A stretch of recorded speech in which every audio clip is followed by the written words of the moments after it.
Tom Cotton of Arkansas. The Arkansans are voting today, Tom Cotton. Is it an open primary down there or is it closed? Well, good morning, Hugh. This is indeed Super Tuesday, the day we've all been waiting for so long, the arrival of the latest C.J. Box Joe Pickett novel. It is, and in fact, I'm talking with C.J. Box next hour. But it's also, I got to know. There's an election going on. Yeah, there is. There's also an election going on. It is an open primary in Arkansas, Hugh, and I expect it'll probably be pretty closely contested between Joe Biden, Bernie Sanders, and Mike Bloomberg.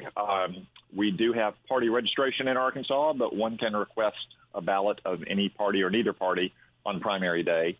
And with the absence of any significant primaries in the Republican Party, I wouldn't be surprised if a lot of our independent voters or even some Republicans draw the Democratic ballot this time around. Now, I've got to ask you served when Vice President Biden was president of the Senate, did you not? I served for 2 years in the Senate when Joe Biden was vice president. Okay. Does this surprise you? We hold these truths to be self-evident. All men and women created by you know the thing. Could he swear you in? Well, when he swore us in, he did have a note card to read from. But Hugh, I've heard that couple times this morning. I got to say, I don't know how to interpret it. On the one hand, it could just be Joe Biden once again forgetting some of the most basic things about America's political life. Or it could be that Joe Biden caught himself short because he didn't want to reference our creator, thinking that he might alienate Democratic voters. And frankly, I don't know which one is worse, Hugh. They're not good. Well, let's turn to some good news. I would like your reaction as a member of the Senate Foreign Armed Services Committee to the stunning win by Benjamin Netanyahu. It is true they are only at 59 seats in the right-wing coalition led by Netanyahu. They need 61 to govern. It is expected that they will find 2 from among the center-left coalition to defect and form a government because nobody wants a fourth election. What is your reaction to that news, Tom Cotton?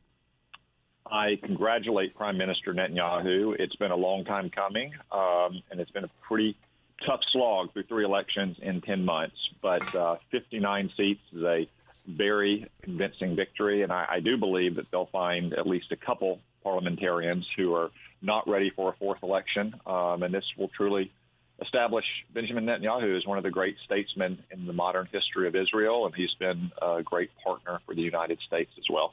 Now, as I read last night obsessively about the Israeli election, I was struck by Haaretz, which is the New York Times of Israel. It's the left-wing paper of record in Israel, and it's really, when I say left-wing, it's really left-wing.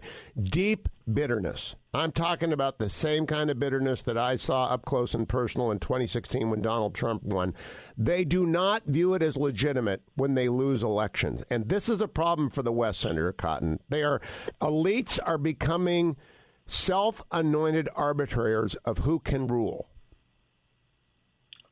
That is a real problem, Hugh. Not just in Israel, as indicated by Haaretz, but also the elite media in the United States that have never accepted Donald Trump's victory. And you also see it in Europe as well. Just look over the last 20 years, the number of times European voters have rejected ever greater integration of the European Union only to have their elites in their capitals overrule them. It's time for our elites, whether they're in Washington or any of our partners, to recognize that ultimately the people rule the government. The government does not rule the people. Do you believe the media is trying to blame the China flu? And I just call it that because everyone knows what I'm talking about as opposed to COVID-19. Do you think they're trying to blame Donald Trump for the China flu?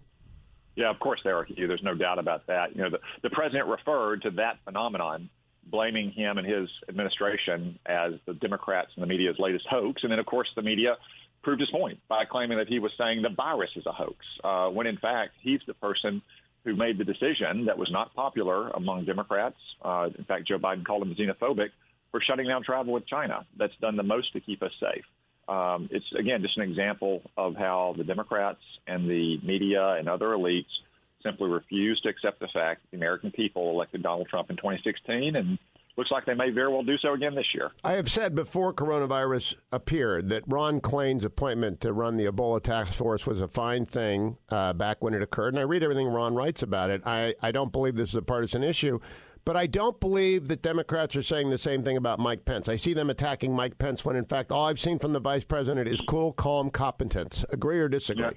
I agree. The president made a good choice to place the vice president in charge of this effort. There are only two people in the entire executive branch who are elected by the American people, and no one in American government has more authority, more democratic accountability than a vice president.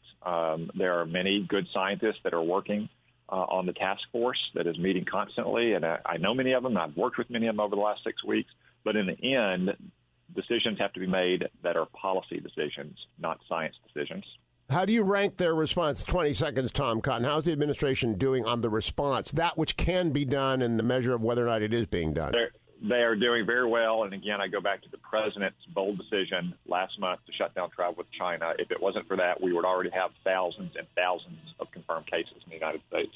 Senator Tom Cotton, have a great Super Tuesday in Arkansas. I appreciate your joining us. Don't go anywhere, America. Hour number 3 of the Hugh Hewitt Show straight ahead.